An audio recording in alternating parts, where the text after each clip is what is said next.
Wowie zowie, everybody. Welcome to another edition of the Mr. Warren Hayes Show. I am, of course, Mr. Warren Hayes, and I am welcoming you to this episode of my show, which is the Raw Recap Show for the April 22nd edition of Monday Night Raw. The first Raw that has occurred, that has happened after the Superstar shakeup. So we are now in an entirely new environment of fresh possibilities for WWE. Did it deliver tonight? Wow. I don't know if you watched, but not bad. Nah, not that bad. It was a good time. Look, I don't want to get ahead of myself. I always have a tendency to want to get ahead of myself because I'm always so excited to tell you what I think about stuff. And we're going to get there. It's a slow burn. It's a slow build. Take one step ahead of each other, and we'll eventually get to the destination, because you know what? The thing is here, folks, it's not about the destination. It's about the journey. Right? You know, we do these live, right? And I want to thank everyone who's joining me live here this evening on youtube.com/Mr. Warren Hayes. I do these live, my Raw recaps, 11:30 p.m. Eastern Standard, every Monday night. And it's a lot of fun because we always end up having a fantastic group of people who come and join me live here, and who maintain a very an intricate balance in the live chat here. Very intricate balance between fun wrestling discussion and overall nonsense. And honestly, if that isn't the purest essence of wrestling discussion in general should be, well, tell me what it is then. Now that we have another fun full house tonight, we have Mr. Fretz, who's here, Anthony from Smart to Death as well. How you doing, Anthony? We have Blue Riot, who is with us, CM Phil, Blaine Mendoza, the most handsome mod. Joe Anthony is here as well. And we have Shane Haas, who's joined us. And of course, Kristen Ashley, GPQ, whole bunch of folks here this evening already making the chat come alive. We already have people wondering where the Warren board is. For those of you who are watching on YouTube right now, the Warren board isn't here this evening. There are some changes upcoming to Warren Hayes HQ, and it's a process. You know, you go step by step. So the Warren board is not with us this evening, but fret not. It shall return. It shall come back in one form or another. It will be back. For those of you who are wondering where it is this evening, so don't worry about it. It's all fine. So yes, youtube.com/Mr. Warren Hayes is usually where I do this. Usually where you can pick this up and watch the video, but you can also listen to the audio. It's available on all your favorite podcast applications. Apple, Google, Stitcher, Spotify, Podbean, Himalaya, Podcoin, which I'm sure most of you have tried out. At least a few people have reached out to me and told me that they've tried it out, which is awesome. And you can still, if you haven't checked in and you haven't listened over the past couple of weeks, Podcoin, it's a podcasting application that actually gives you back some money, some fun bucks that you can exchange for gift cards, and or to if you want to donate money to a charity of your choice as well. That's also possible. But you can also get like Amazon gift cards, Starbucks cards, and you do that just by listening to podcasts. You listen to podcasts, you get some extra, so you build up this money, this currency that you can exchange for goods. So if you go over to your mobile applications app store, the Google Play Store or the App Store on iOS, and you download the Podcoin application, use the code Mr. Hayes Show, that's MR Hayes Show, all one word, and you'll get 300 Podcoins straight off the bat. Boom! Just like that. Just for signing up and using my handsome, delectable, kissy face name. Just do it. And it's a nice application. It's really nice. It's a lot of fun to use. Go check it out. Podcoin. POD coin. It's a good time. And yeah, hey. So, just so that we're talking about programming and things that are coming up, I have this tomorrow. Tomorrow is Tuesday, right? If you're watching this live. So tomorrow, Tuesday, I'm going to be doing my SmackDown Live recap. It's going to be at 10:30 p.m. Eastern, right here on youtube.com/Mr. Warren Hayes. So be sure to come back and join us here. Then we head on over to Wednesday, where I'm going to do my 205 Live NXT UK recap show over on Fightful Select, the premium service of Fightful.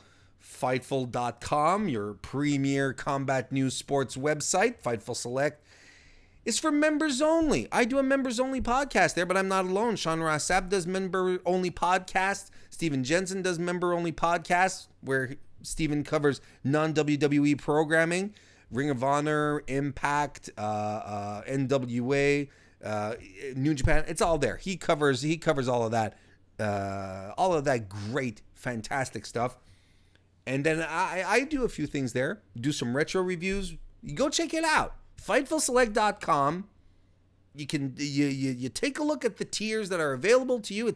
You can get in there as low as $5 a month, and it goes directly to support Fightful. And that is a good thing for you to support Fightful, because Fightful do it right. It's done right. It's wrestling journalism done right. And I'm very, very pleased and thrilled and honored to be a part of that. So go help a brother out. This weekend, I sat in for Kristen Ashley, who's in the chat right now. I sat in for Kristen to host an edition, the newest edition, I should say, of the Division podcast. Anthony Suter from Spark to Death was one of the two panelists. The other was the illustrious Lauren N. Morrow, who joined us in discussion of all things women's wrestling, because that's what the podcast, the Division podcast, is all about. Fantastic show. It was a lot of fun. Some great topics we touched on. But it was the first show that we did since WrestleMania, so we talked about WrestleMania Fallout. We talked about Sasha Banks as well, and man, got some spicy commentary there for you. You should definitely go check that out. We even talked about rumors about the upcoming Mae Young Classic 3. It's a great show. It's always a great show, and was a lot of fun to do. Kristen wasn't feeling well. She couldn't talk. She could barely talk. Like, I tried calling her. I said, "Hey, how you doing?"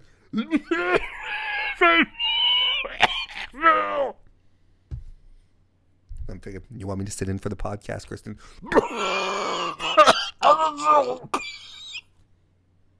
So I did, and it was a lot of fun. I'm glad we got to do it.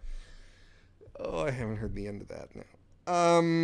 So hey, that's what's coming up. That's what happened actually, and what's coming up this week. So I hope you guys are all around to check all this great stuff out.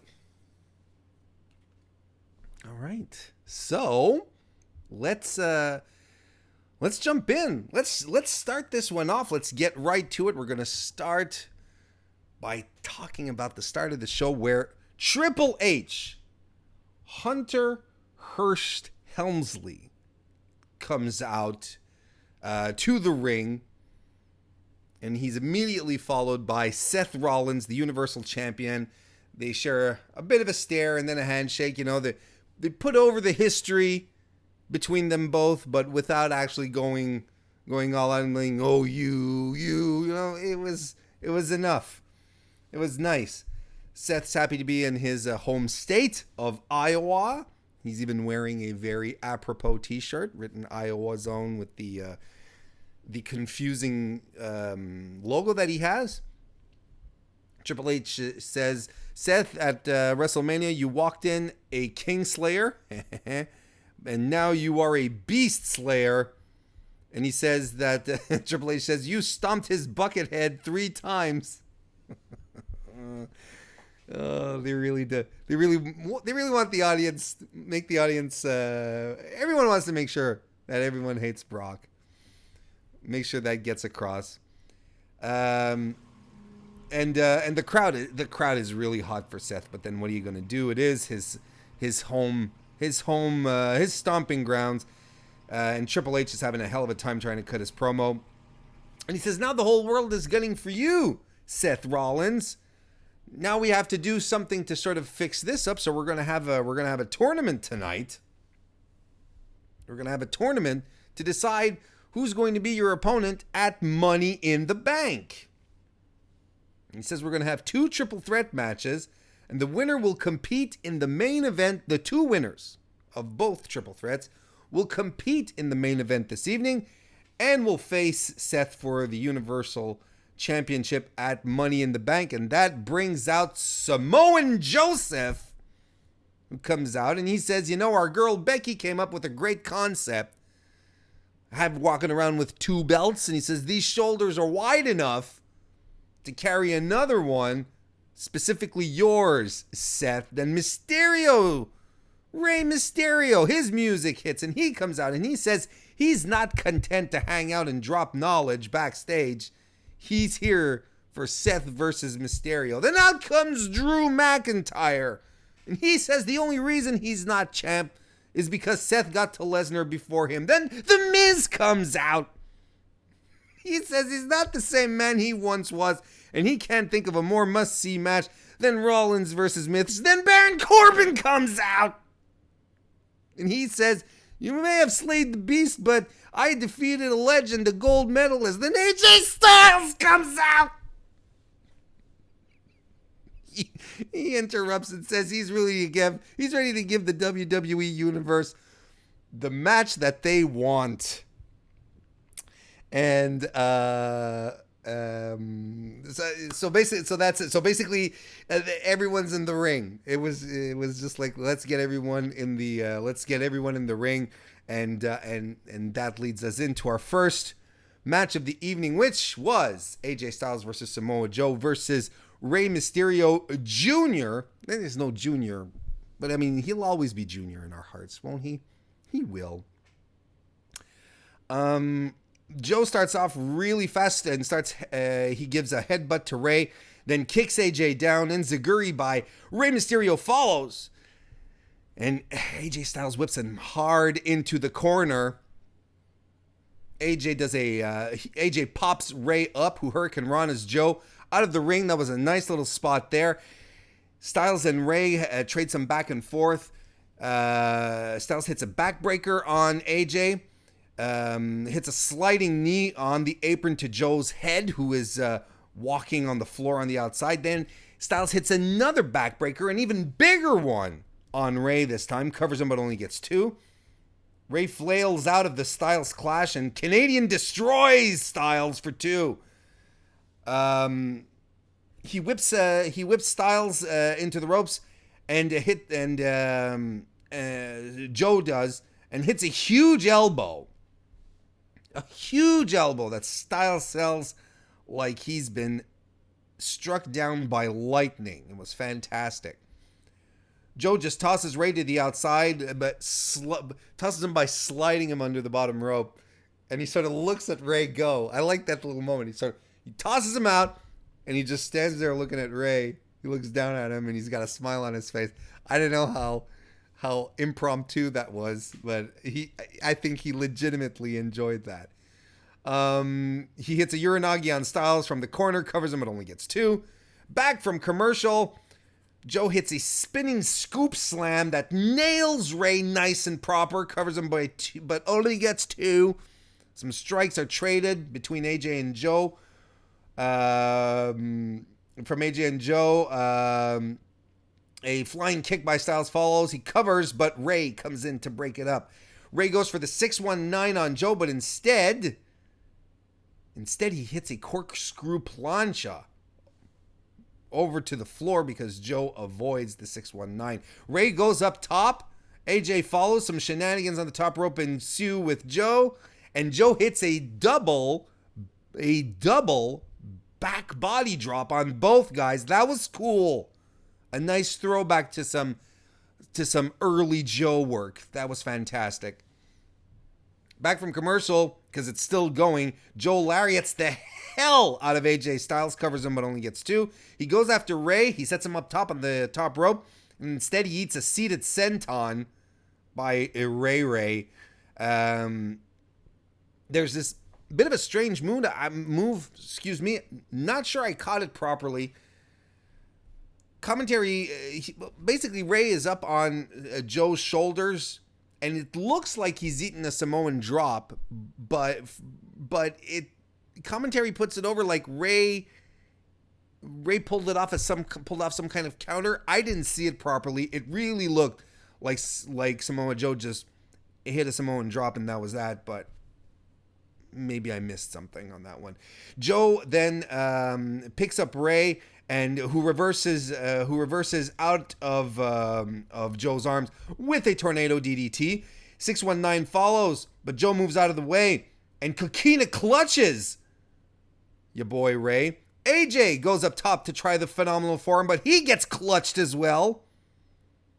There's a Pele kick by Styles that follows. Ray hits the 619 on Joe. He goes to drop the dime on Samoa Joe, but instead gets caught by Styles, who power bombs Ray on the fallen Joe, then hits a Styles clash on Ray on top of the fallen Samoa Joe. Now this was a cool ending. I like the ending, and he covered Joe and he got the win. But the only thing that doesn't quite make sense to me is, wouldn't you cover Rey Mysterio as opposed to Samoa Joe, right? Because, Joe just got dudes landing on him. Rey was eating the spots. Like, he was eating the spots. I don't know. But it was still cool. I mean, I'm nitpicking at this point. It was a lot. It was a good match. It was a lot of fun. It was a fantastic. To me, the first hour of Raw tonight was something special. I really, really liked it. Let's see what. Let's take a look here to see what chat is talking about here. Well, are we talking about the match in any shape or form? Is that we're talking about a bunch of stuff. We're talking about Vanilla Orange Coke. We're talking about Kristen being sick. She's not sick anymore, though. She's doing better, and we're all happy about that. There we go. Oh, and Joe Anthony's been fired again. Metal 2006. And is here. How you doing? And so is Les Moore. Good to see you guys. Welcome back to the show. All right. Well, let's move on. Let's move on to the next match that we had this evening. If we want to call it that. Naomi versus Billie Kay. The Iconics come out and cut a promo. Okay. I'm not going to pretend. I'm not going to pretend that I'm hip. Okay? I'm pretty sure there's at least there's at least 3 people in the chat right now who can attest to the fact that I am not cool. All right? So as far as Ariana Grande goes, she's been around for a while. I wouldn't say I'm familiar with her music, but I'm familiar with the star, with the person. And she's been around for a few years, right? I would say, I wouldn't want to put a finger on it, but I know at least 6 to 7 years ago, she was around doing stuff, right? And it seems to me that all the Starbucks jokes were done back then, right? Are we doing Starbucks jokes with the Grande with Ariana Grande, and we're making Starbucks cup size humor?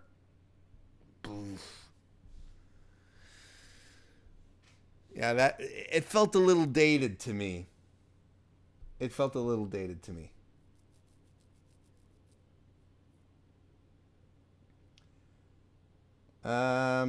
there we go. So I'm not quite sure about the promo. I mean, it was the Iconics. It was fine. That's what they usually do. But I will say, the moment that I really lost it was when Billie Kay called Naomi Toots. Said, Toots! And I actually, at that very, very moment, I had taken a sip from a tasty cold glass of Dr. Pepper. And I spit take all over my computer. Because I wasn't expecting it. And to me, Toots is a funny word. Because it's so old school. I just thought it was funny. I didn't expect that at all. It was really funny. Listen, not much going on here. Billie Kay tries to ground Naomi, but Naomi fights back with a kick, a clothesline, her sit-out face buster, and rolls up Billie Kay for the win. Not much going on here tonight. You know what? I will go as far as to say that this was not a glorious night for women's wrestling in WWE, folks. Ooh, boy. There was not much going on tonight.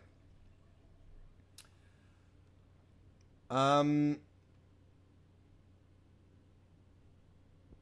right, let's keep moving here.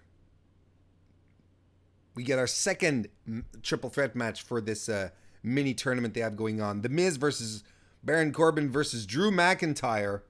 This is another fun match. Miz goes after Drew and Corbin, and he gets really evasive. He even sneaks out of the ring at some point. He's like, he's a baby face, but still with some shades of I can be sneaky Miz. The heels try to gang up on him on the outside of the ring. He runs the ropes and drop kicks Drew, but then he eats a throat strike by Baron Corbin. The Miz tries to fight back against both Corbin and Drew, who double team him. Corbin hits a big right hand, though, on McIntyre.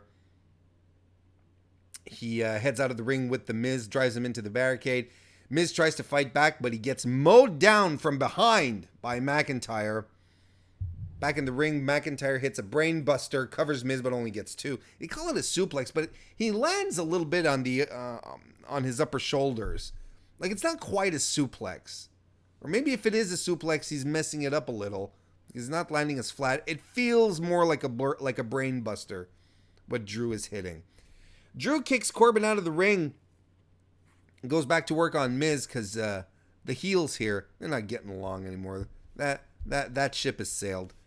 Corbin does the boss man around the post spot. Takes down Drew, but gets rolled out of the way. Gets rolled up by Miz, I should say. Covered. And only gets two. Miz follows with some yes kicks in the corner. The it kicks. I was listening to Sean and Alex just before we came on the air over on Fightful, and I completely agree. They're his now. They're his kicks. Like, they're the it kicks. They're Miz's kicks. They belong to him now. He can use them. Hits a set of running double knees on each heels on either corner. Running flying clothesline up on Drew. Double fist drop on both guys. And then he starts hitting some it kicks, some proper it kicks in the middle of the ring, both on Corbin and Drew, one after the other. For the final one, Drew ducks it, and it hits Corbin straight on the head. And Drew retaliates with a headbutt. Top rope shenanigans ensue that end with Corbin hitting the Tower of Doom. Because that's something really exciting that we always really like. And for some reason, it knocks Baron Corbin out. Corbin does it, and he bumps. Back from commercial now, Corbin and Drew are brawling. And Miz flies off the top rope to the outside to take both guys out. Miz then drives Baron Corbin into the timekeeper's area. The inverted Alabama slam in the ring follows. Miz avoids a claymore and gets Drew into the figure four, making a comeback. A big comeback. Drew is trying to fight out of it. He can't, so eventually he just yanks at the ref. The ref sort of bounces back, and when he does, thumb to the eye, right into the Miz's eye. You know, folks, the eyes are the groin of the face. Always remember that. Corbin deep sixes Miz, though, who covers and kicks out at 2.9. Corbin charges Miz, who dodges and lands straight in the stairs. That's Corbin who lands right in the stairs, by the way. Drew powerbombs Miz and rolls right into a jackknife pinfall, covers him for 2.9. Miz hits DDTs on both Drew and Corbin, but he can't put them away. The skull-crushing finale is blocked by Corbin, and it's a Claymore that takes the Miz out, but Baron Corbin shoves McIntyre out of the ring and gets the pin. What a dick! I like this. Oh, I thought this was so good. I want to unpack a couple of things here. I want to unpack a couple of things here. Yes, Shane Haas, the eyes are the groin of the face. You just poke a guy or a gal in the eye and they drop. That's it. That's the weak point. Always just remember that. Apparently you never fought dirty in high school. That's the kind of thing that they don't teach you in school. You have to learn by yourself.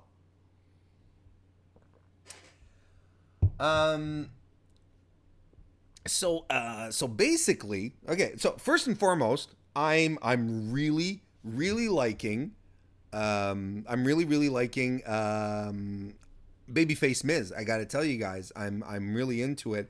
And what's really cool is how quickly his moveset has transitioned from being a heel to being, explosive, high-risk babyface. I mean, high risk for Miz, let's be honest. He's not going to start pulling 630s out of his ass here. But, he's flying off the top rope to the outside. He's doing a lot of he's doing a lot of explosive offense bits. It's working. It's working for him. And, he's bringing back the figure four, which was his go-to babyface move, at the time. Also his mood. So that's good. I like that. I really like it.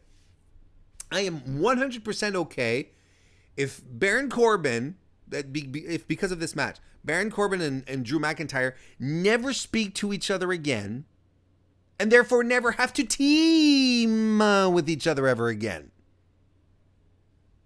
I am very much okay with that.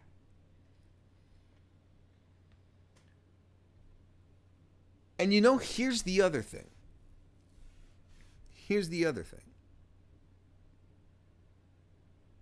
You like them, you don't like them, that's fine. But you have to recognize that right now, in World Wrestling Entertainment, there is no bigger heat magnet than Baron Corbin.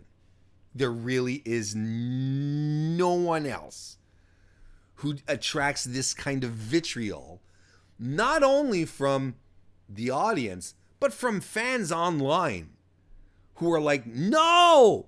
Like, it's really an anyone but Corbin situation, and I kind of dig it now. I'm kind of into it. I still think it was a poor decision to have Kurt Angle's final match be against Baron Corbin. I don't think it was. I don't think it's a proper send-off for a guy like Kurt Angle. I really, really don't. Could you have imagined? Could you have imagined Ric Flair's final match at WrestleMania? I can't remember. 2000 anyway. It was the one in 2007. Could you have imagined if his final match, his farewell retirement match, the one he had with Shawn Michaels, instead of it being Shawn Michaels, it had been Snitsky? Thanks for everything, Rick. But in the context here, I really think like right now there's no one who gets under people's skin as much as Baron Corbin does. He is really, really good at being a heel. Now, what kind of wrestler is he? We could have a whole other discussion about that. We could probably have a stream about it at some point if we wanted to sit around and discuss it. But as far as I'm concerned, right now, I mean, that was just a perfect. I love the ending of this match. I love both of these matches. They were a lot of fun. So before Corbin leaves, there's AJ Styles who's backstage, and he starts enumerating all of his accolades, right? Because Baron Corbin earlier on was talking about, how have you ever defeated a gold medal, an Olympic gold medalist at his final match at WrestleMania? Have you ever defeated an Olympic gold medalist at his final match at WrestleMania? Have you ever defeated? So AJ Styles just takes the time to remind him, I'm a 2-time U.S. champ. I'm one of the longest WWE champions of all time. I beat John Cena. That was part of my my daily routine. And he lists all these accolades, but he did not list. He did not list his destruction of the legendary run of former WWE champion Jinder Mahal. I still can't believe it. No one talks about Jinder Mahal with such reverence. It's ridiculous. 170 some days. WWE champion. Sheesh.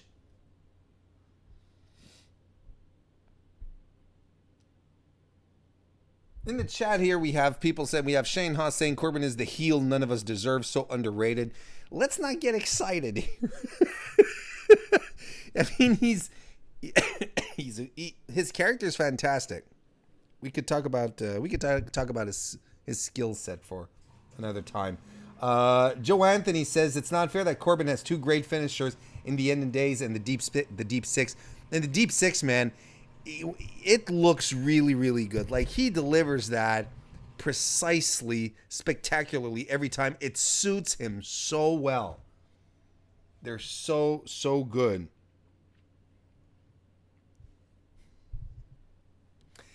So there we go. So that was, we're close to wrapping up the first hour. I think we had the Sami Zayn promo. I think so, right? We're close to wrapping it up anyway, the first hour. I really liked the first hour of Raw tonight. It was really, really good. Lots of action. The matches were great. They were both triple threats were a fun time. They were good matches. We have a Sami Zayn promo where he comes out and he defends himself from being called bitter by the fans. He's not bitter. He's jubilant. I like these words. 10 months. The 10 months he was gone were the happiest of his life. And this is true. I don't know if you listened to the episode of Talk is Jericho from a few months ago, but when Sami Zayn was on, this was essentially what he was talking about. He was saying how his time off really did help him recenter himself, try to look for himself, find a reason to go back to wrestling and so on and so forth. And then he starts showing off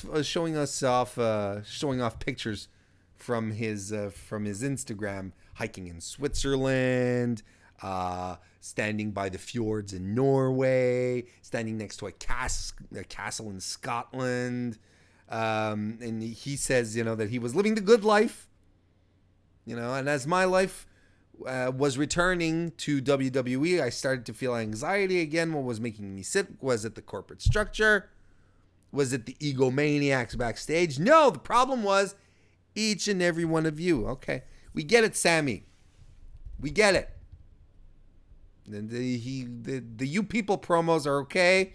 They're fine. You got your point across. Now got to move along. And he's holding each and every one of us accountable for his feelings.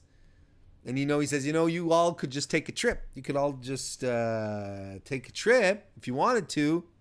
You could all just go to hell. Go to hell is his catchphrase now. I I think it's great. I really think that's funny. So basically, I mean, this was fine, but I mean, Sammy has to move along from the You People promos. And there was Harmony Cox on Twitter who tweeted it out. Basically, sitting around. We were all sitting around there watching pictures of Sami Zayn being happy, of him being happy, showing us these pictures that we had already seen on social media. This is basically like the worst brunch ever. Well, there we go. Next, another match that we had here tonight. What am I have loose hairs. And they're distracting me. There we go. Apologies for that. All right. So, Cedric Alexander versus Cesaro was another match that we got, and we did not deserve this match so soon in our earthly existence, but this was a lot of fun. It was the debut of the former Cruiserweight champion, being Cedric Alexander, against Cesaro, who still has the bar entrance, but just not the whole bar. And he has still the mashup, the music mashup, where it's like his original like siren mixed in with the bagpipes and the flash, but it's only him now. So I guess the bar is done. And it's kind of sad because what a run they've had together. That's crazy. It was a run that extended Sheamus's career. For two guys thrown together into a tag team, they became a legitimate real tag team that everyone bought into, and that's on them. It was a fantastic run. It's kind of a shame that it's a bit of that they go out on just a bit of a whimper, just a bit of a, well, we're done, kind of thing. But anywho, Cedric Alexander's there. There's some back and forth with Cesaro, who takes Cedric down with a punch and a European uppercut. Cedric does his leg extended head scissors, drop kicks drop kicks Cesaro out of the ring. Cesaro slams him down, though, drops an elbow, covers, but Alexander kicks out. Cedric cross bodies Cesaro, who catches him midair and follows through with a backbreaker, and it was just so smooth. It was a hot move. Cesaro covers Alexander, but only gets two. Cesaro then boots Cedric to the face, hits a gut wrench slam, covers him for two. Cesaro starts fighting back with some chops and some forearms, a back elbow, drop kick to the knee, drop kick to the head. The neuralizer is blocked, but he hits the Michinoku driver, covers Cesaro, but only gets two.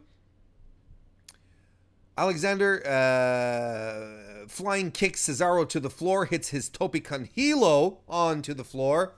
He goes for a springboard something, and Cesaro cracks him across the jaw with a European uppercut, and goddamn, Cesaro wins. Man! And this wouldn't be the first surprise of the evening, wouldn't it? As far as results go.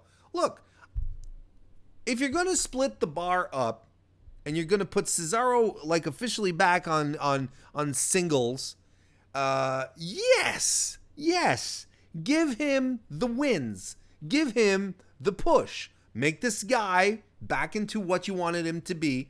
He's done his part. He's a great singles guy. He's an amazing athlete. Let's make it happen. I am 100% pro Cesaro fighting. I didn't know what winning and doing matches. I didn't know what you guys think in the chat about that. But gotta tell you, it's really, really weird for Cedric Alexander, your former Cruiserweight champion, and he even got a little hype package before the match, right? Cruiserweight champion comes out and loses his debut match, and 205 Live already has a perception problem in the eyes of the casual fan. That you're having this guy, he was the heart of 205 Live. He was the franchise player, Drake Maverick, sad that he had to go. And he comes in and he loses. You're like, the Cruiserweights suck, right? But as a guy who does cover 205 Live week in and week out, not only do I cover it out of joy. Not just because I have to. I cover 205 Live because I want to, because I love the show. This fits into Cedric Alexander's overall story. Since he lost the Cruiserweight title in Australia last fall, he's never really got his groove back. He's not back to being number one Cedric Alexander tip-top main event, 205 Live main event guy. He's had hills and valleys.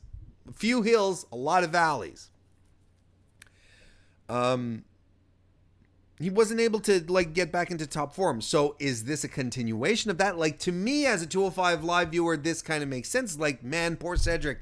He just can't get back on top. So it makes sense. But as most people don't watch 205 Live, they're just going to look at Cedric Alexander right here and you're going to go, what a loser. Let's see here. We got Sports and Things shows. How you doing? Welcome to the show again. It says Alexander versus Cesaro was an instant classic. It was really good anyway. Blaine says Cesaro for a run at the Universal title. Yes. Yes. Oh, and Kristen Ashley is reminding everyone to thumb up the video. Thank you so much. Thank you, Kristen. And thank you, everyone, for doing that as well. It really does help if you do take the time to do that. And if you're listening, by the way, on your podcast application, whether it's a review, a like, a subscription, a follow, whatever it is that you do on that platform to show some appreciation, man, that helps out. Such a great deal as well. So thank you for taking the time to do that.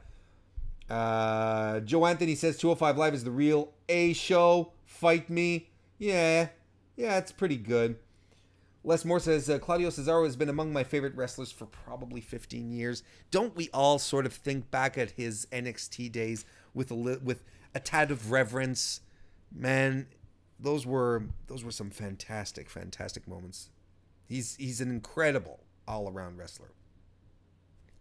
The Usos cut a promo backstage, cutting promos on every team on Raw until the Revival come out, calling Raw the Revival Reformatory. Which is, it works. It works in the spirit of things. Next we have, we no longer have the Viking Experience. We have the Viking Raiders. The Viking Raiders. So they changed the name to something slightly better. I call it an improvement because we were so bogged down the totem pole. But I mean, I still don't understand why they didn't call them the Norsemen. All right, I said it you could have just come out and called them the Warhammers, the Battle Axes. That's not so good. Or just Valhalla.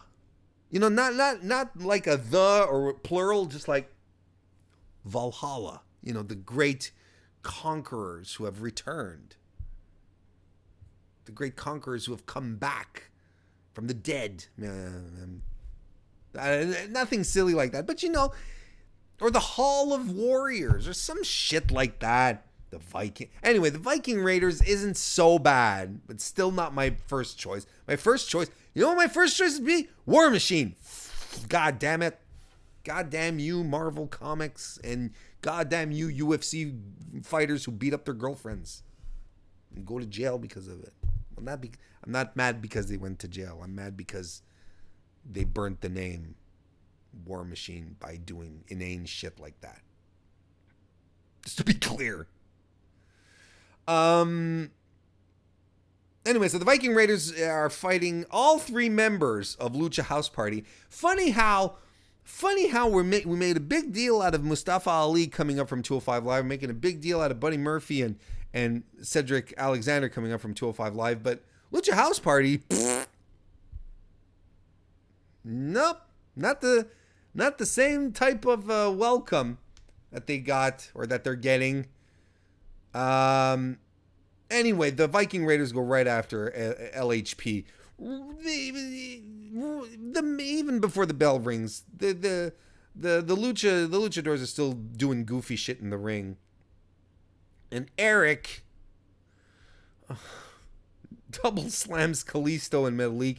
And then they do the Raiders do their pop-up power slam, which is revealed to be called the Viking Experience. So the pop-up power slam is actually called, it's actually named after the old team's name. It's almost as if Vince McMahon really, really wanted the Viking Experience to stay somehow within the confines of this team. It had to stay out there. Anyway, there was no match here. It was just a bunch of nonsense. In the chat here we have Joe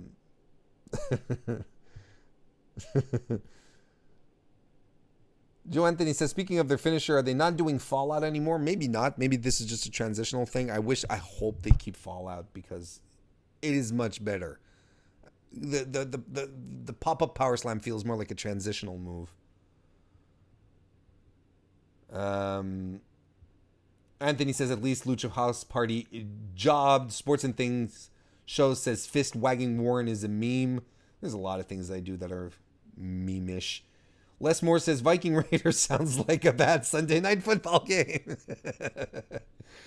CM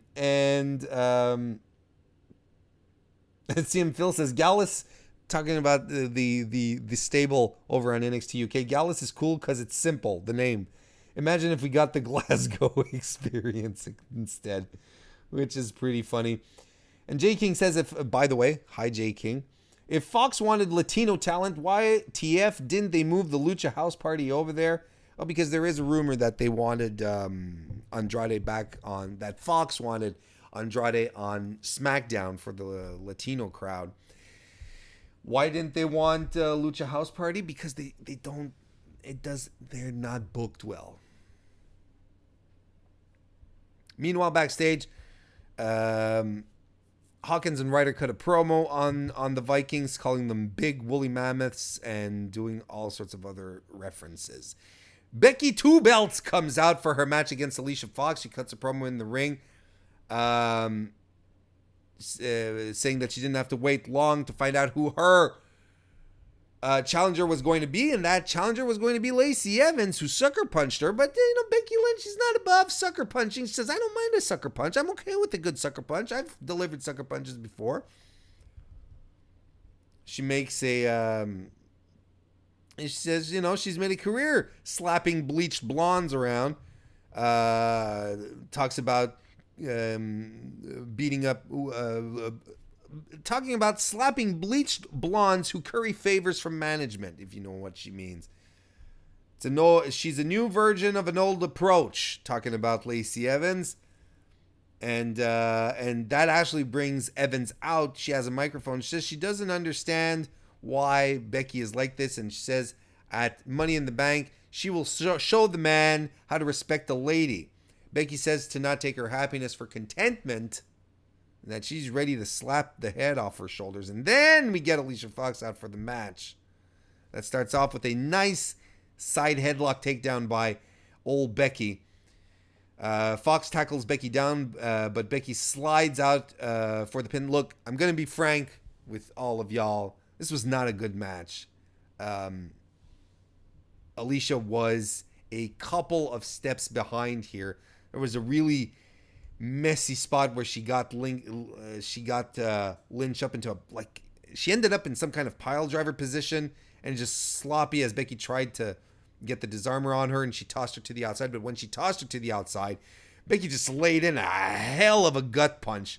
That looked legit. That looked like a real gut punch. Double exploders happen in the ring. The disarmer wins. And then Lacey Evans runs in from behind and breaks up the... as the ref is ringing the bell, Lacey Evans delivers a woman's right to Becky's face, but it looked like it whiffed. It looked like it whiffed so bad that they didn't show it on replay after. They showed the second one that Lacey delivered. It was a good one, was a good punch, and Lynch went down hard. But, hey, you know what? Look, I mean, this is fine. You know, the punches and so on. And you know, if you're a viewer for, you know what I feel about, how I feel about punches as finishers. I think they're stupid. But it's a good way, you know, it kind of ties into Becky getting her face punched in by Nia Jax, you know. There's always been that still lingers. So, I mean, this you know, there's connections that could be done. But this was not a good match. This was not good. Foxy was not in ring shape. She was steps behind here. It just wasn't good.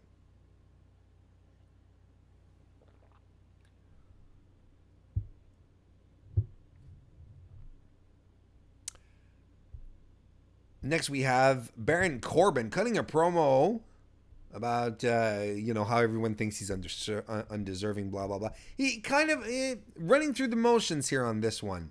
Yeah, your boy Baron. It's not the first week that he's been telling us, you know, oh, you know, the greasy nerds in their basements and the keyboard warriors. Yeah. See, this is why I have trouble going all in on Baron Corbin. There's some stuff he's really good at, and there's some stuff that's just like it's just redundant. Next, we have Ricochet versus Robert Roode. He is now officially known as Robert Roode. Now, you know he's a heel, folks, because he has a mustache. And what a mustache it is. It is fantastic. I cannot grow that kind of mustache. Even if I willed myself into it, I just couldn't do it. We learn also within this match here. No, I forgot to do this here. We also learn here within this match that Ricochet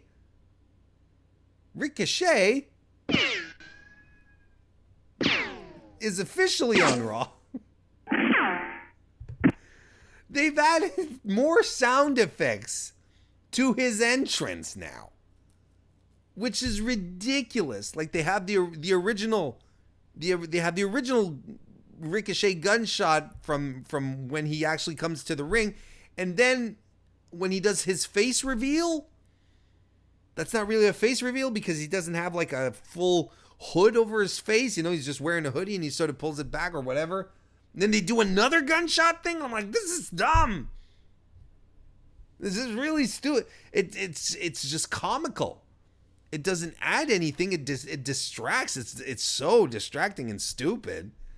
We get it. His name is Ricochet. We understand what it means. You don't have to drive it home. Who thought this was a good idea? You know, we should put some Looney Tunes sound effects in here.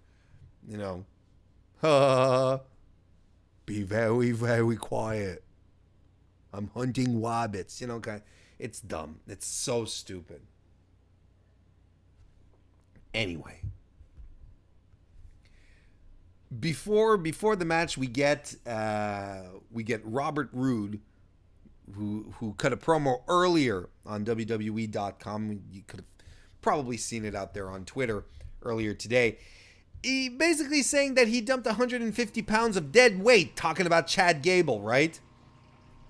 And he's a heel now. He's a heel. So what does a heel do in a match against Ricochet? Well, he trades some strikes with Ricochet to start with. Ricochet, though, whips Roode into the ropes, who runs right into a side headlock. And some head scissors follow. Head scissors follow, followed by the drop kick, and Roode begs off. So he's in full-blown heel mode right here. Ricochet off the apron dumps Roode to the outside. Ricochet then goes to jump over the top rope. He sees that Roode is scouting him, so instead he lands on the apron and hits his parkour moonsault off the post to the floor. That's always a cool one. Back in the ring, Rude hits a suplex, covers Ricochet for 2. He whips Ricochet into the corner, who shoves him off, then hits a shotgun drop kick.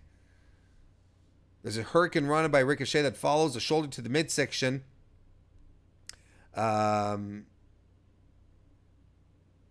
is in the corner. Ricochet goes to kick him right in the head, but the camera angle clearly shows Ricochet kicking the turnbuckle instead of his head, which was kind of a shame. Ricochet hits his running shooting star press, covers Bobby Roode for 2.9.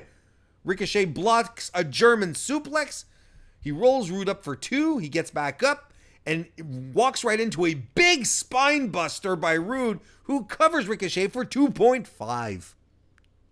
The glorious DDT is blocked by a GTS. Covers Roode for 2.9 again. Ricochet goes up top for the 630, but it's avoided by Roode, who drives him into the post and hits the glorious DDT, and Robert Roode wins. This is straight out of complete wacky opposite world booking for me. Cesaro and now Robert Roode giving Ricochet his first official pinfall loss on Maine, nonetheless. This was really interesting. And look, this was a fun match. It was fast-paced. I like the pace that the guys worked the match. I'd be okay with this feud going on and maybe leading into some kind of rubber match. But this was really, really something. That Robert Roode won. But, on the other hand, I'm going to tell you, I thought he looked really inspired in the ring. Like, I really thought that he came into his own. It looks like everything he did felt good. He looked motivated. I mean, we all remember Bobby Roode. Our fondest memories of Bobby Roode since coming into WWE were all in NXT when he was the glorious Bobby Roode, when he was NXT champion, and when he was called up. We were like, this is fantastic. What a great heel. But no, they made him a babyface. Look what happened. So the heel turn has been a long time coming. But the question is it a little too late? And I'm okay also with Ricochet losing. To me, that's not a problem. It's really not a problem.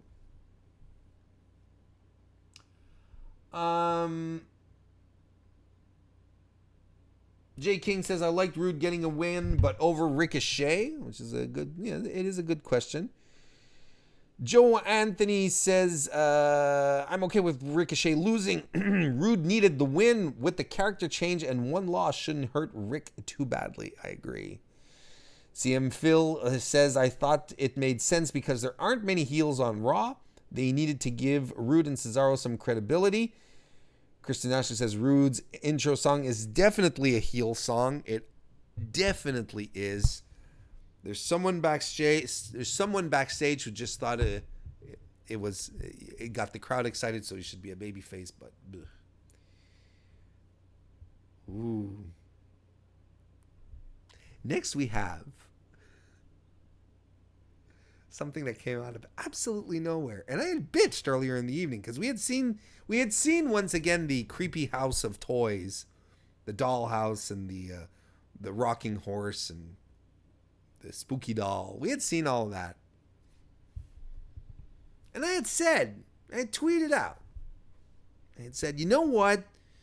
They should have at least shot a few more segments of these creepy doll things because, they're just ramming them down our throats ad nauseum, week in, week out. We're going to get really, really frustrated about these. They should have shot like about a dozen of these and at least kept it fresh. Well, guess what? Guess what we saw tonight? We saw the premiere of the Firefly Funhouse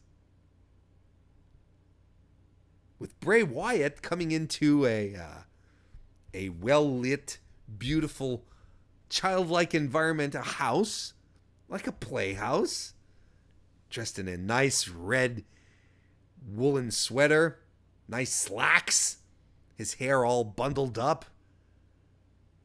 And he says, "How I missed you. But I knew I'd come back. I saw it in my dreams. My name is Bray Wyatt. Yowie wowie." Oh. He says the Firefly Funhouse is a place that everyone can feel safe, and he's surrounded by all these wonderful guests. He says, "I want you to meet some very special friends. I want you to meet Mercy the Buzzard." Who is that? The buzzard puppet that we saw from the box? Apparently his name is Mercy and has a bit of an odd, creepy voice. And Abby the Witch, who is that female doll that we saw at the end. He says, "I used to be a very bad man, but not anymore. And I have been brutally punished for my wrongdoings, and I will never become that pathetic slob loser ever again." And he turns to show a cardboard life-size cutout of Bray Wyatt standing there. And he whips open a chainsaw. He whips out a chainsaw, revs it up, and just goes right for the cardboard and slices him in half, laughing the whole way.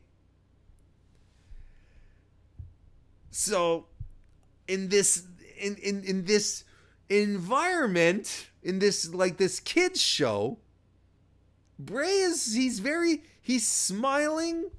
He looks very manic, euphoric. It feels a little uneven. There's some point where he had those gloves, that he used to cover his face. One said heal, hurt, the other said heal. And they sort of glitched out. That was cool.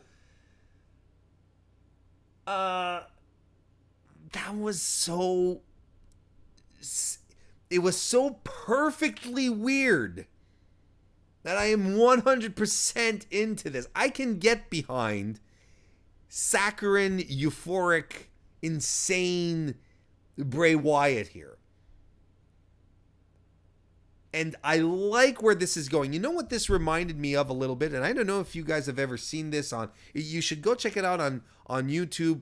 A few years ago, there was an art collective that did a series of videos called "Don't Hug Me, I'm Scared." You should check that out on YouTube. It kind of reminded me of that vibe. Yeah, of course. Wait till the stream is over. God damn it. Where are you guys all going? But you should take the time to check it out if you're not familiar with it. It's a little short video that looks innocent and inoffensive at first, but then it gets really dark as we're going on. So we've touched, you can smell, you can taste, you can see, feel that there's a little bit of darkness here. There's a little undercurrent that makes it very, very uneasy. People were telling me it's so cringy, but that was kind of the point. It's as if Bray Wyatt has been re-educated to not be Bray Wyatt anymore. And I think there's something very meta about it. But I mean, obviously, there's something very uneasy and very dark going on here. And hopefully, as the weeks progress, it'll get worse. Because a lot of people are saying, no, it's cringy, but I don't think it's cringy. I think you're supposed to feel uneasy about what was happening. It's supposed to make you feel awkward because you're not quite sure how to react. And this was so in your face and out of nowhere and unexpected.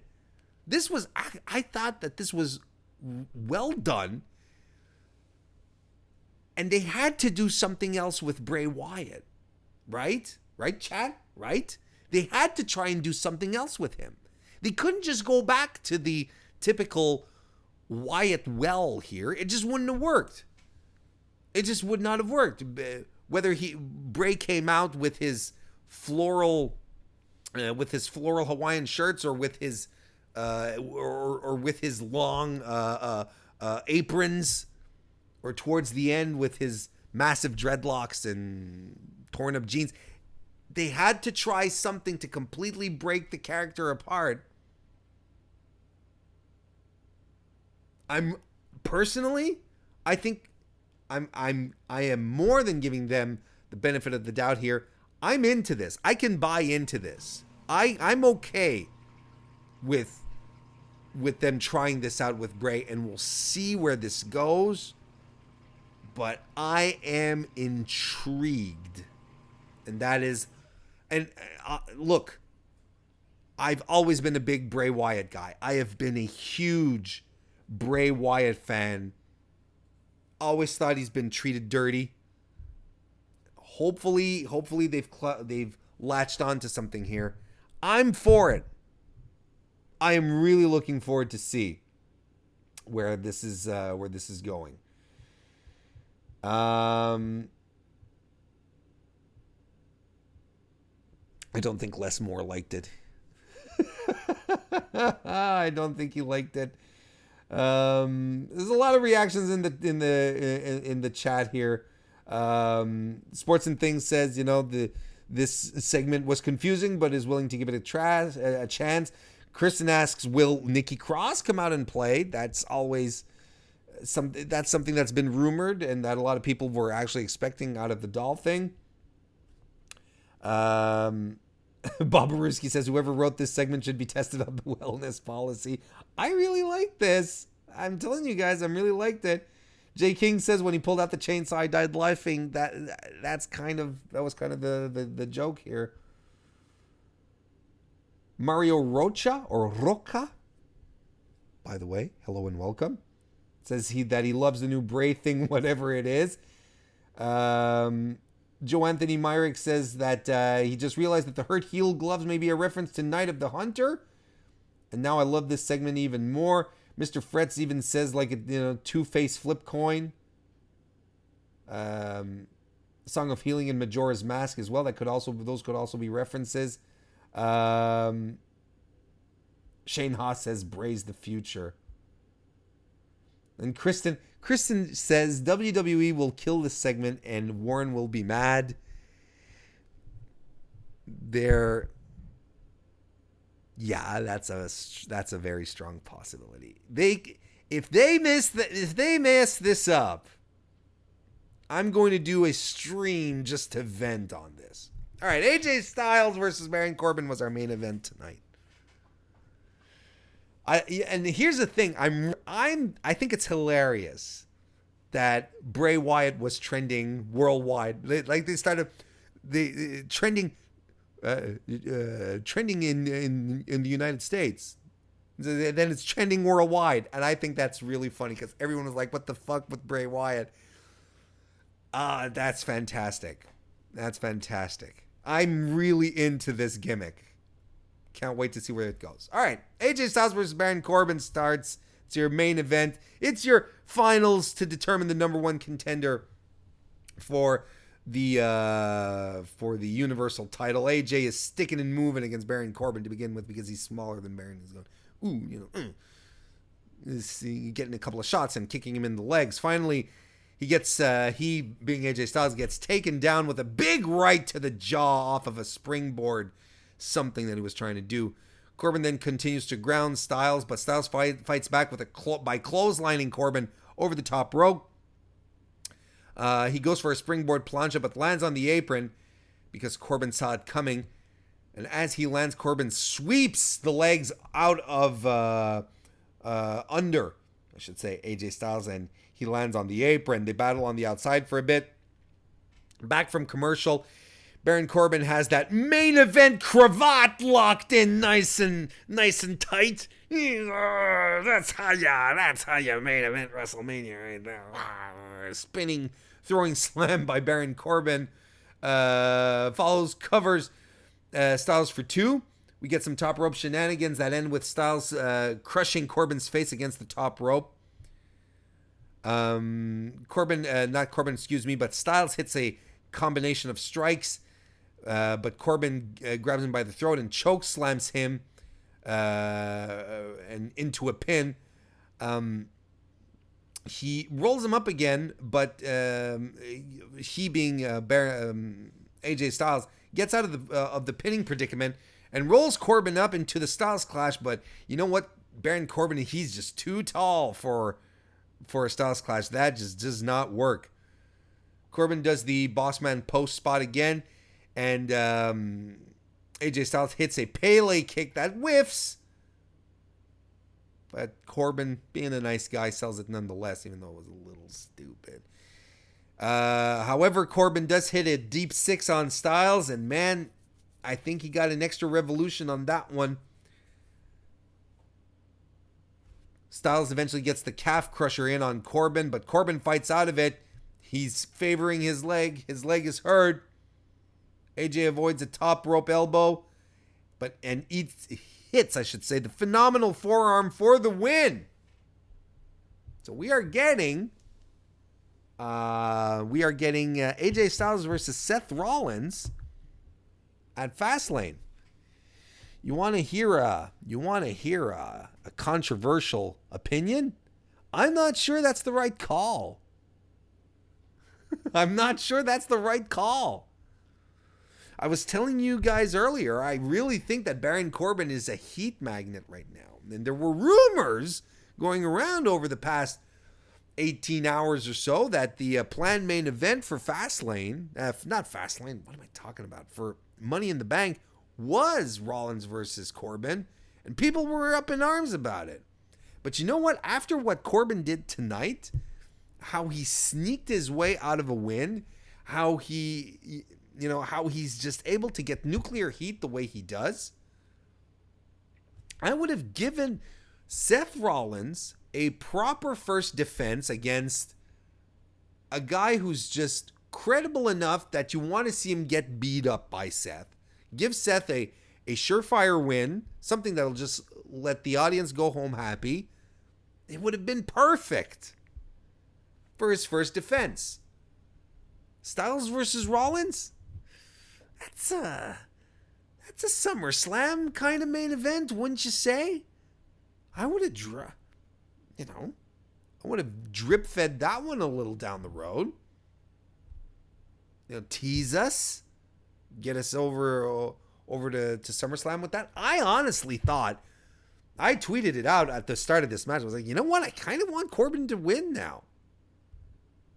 This would have made a lot more compelling, and I think I really think a Seth and AJ is a bigger stage kind of thing, unless I was going to say unless they're preparing Roman versus Seth, but that's not going to happen because they're on different brands now.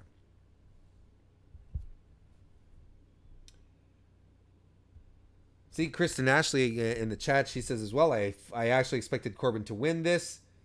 Mr. Fred says SummerSlam match right there. CM Phil says, I was surprised this happened, and this makes me certain that Rollins is going heel or someone will interfere. I don't think Seth is going heel. I really don't. If anything, AJ Styles should go heel. Because who is your big monster heel, like your upper echelon, instant universal title worthy heel? I know a lot of people will say it's Drew, but it's not Drew. It's not Drew's. He's been tampered with too much. AJ Styles, he's a credible champion. He's held the title for a long, long time. I actually think the AJ heel turn is imminent. Joe Anthony says, I thought Corbin would win this too. Yeah, and then people are talking about how a heel AJ would be good, and I think that's the direction that we're going here. Interesting to note that Braun Strowman was nowhere to be found tonight. Why wasn't Braun Strowman part of the 6-man of the dual triple threat tournament thing? Get him up there. Put him back up there. Get some credibility going for the boy. I don't know. But hey, you know what, guys? You know what? Speaking about being up there, we're up there. We're topping off. This is probably where I should start signing off for for the evening. I want to thank everyone, very sincerely, profoundly, and lovingly for being in the chat this evening.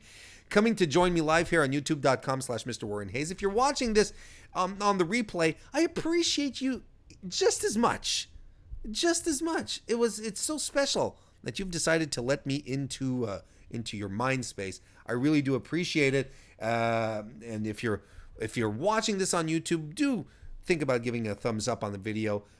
Those things always help. Or if you're listening on your podcast application, think about a like, a share, a review, whatever you can do to help out.